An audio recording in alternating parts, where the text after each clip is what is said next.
We were just holding on and praying. Mississippi hunters land giant 787-pound alligator.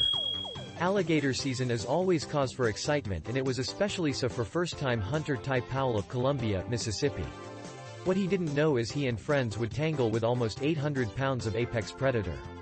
We were on the Yazoo River north of Redwood, Powell said. We probably saw 15 or 20 on the way up, but we had that spot marked and were headed there. It was an alligator fellow hunters Kent Britton, Steen and Bubba Steen had located earlier. We had known about this alligator a month before, Britton said. We had him pinned on our phones along with another alligator. Britton and his crew went after the other alligator on Friday night, because they felt it was the larger of the two and were able to get him in their boat. And it was a big gator. It measured 12 feet, 8 inches and weighed over 500 pounds. On Saturday night, the trio joined Powell and Eli Frierson to try to find the gator they felt was not as large. Unfortunately, when they arrived at the marked spot, the gator didn't seem to be around. There were 3 sets of eyes visible in the area, but all of them belonged to small gators. He's one lucky alligator hunter. Had the gator disappeared? Had someone already caught him? Powell is too lucky for that.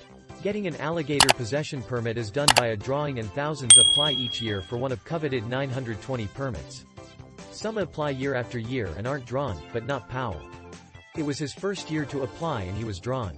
They told me to go buy a lottery ticket because I was the luckiest man in Mississippi that day, Powell said. And his luck was just getting started.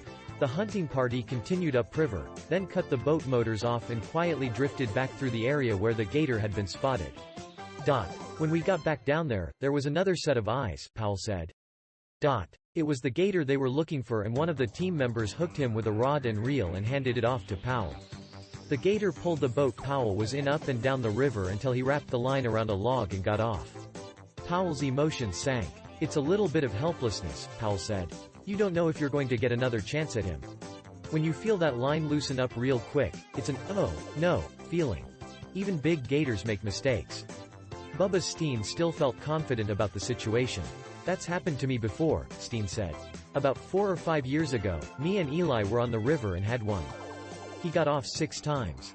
We stayed after him all night. We've had them get away before, but usually if you just stay after them and eventually he'll make a mistake. I said, let's stay after him and we'll get him. And they did. He popped up about 30 to 40 yards between us, Britton said. Me and Eli hooked him at the same time from 2 different vessels. As soon as I hooked him, we got the boats together and I passed my pole to Ty so they could fight him from the same boat. He popped up 20 minutes later and I got another line on him. Fight takes toll on gator and hunters. With 3 lines on the gator, it would seem to be a sure bet he was as good as caught, but the strain of the alligator dragging the boat up and down the river began to take its toll on their gear. We had one guy with a broke rod, me with a broke reel and one good rod on him, Powell said. We were just holding on and praying at that point. About 3 hours had elapsed since the hunters initially hooked the alligator and he was beginning to tire. The hunters got a handline on him and were able to bring him to the side of the boat, secure and dispatch him. However, the fight wasn't over. Just to get him from the side of the boat into the boat took all 5 of us about 30 minutes, Powell said. I think we floated a mile or 2 down the river trying to catch our breath after that.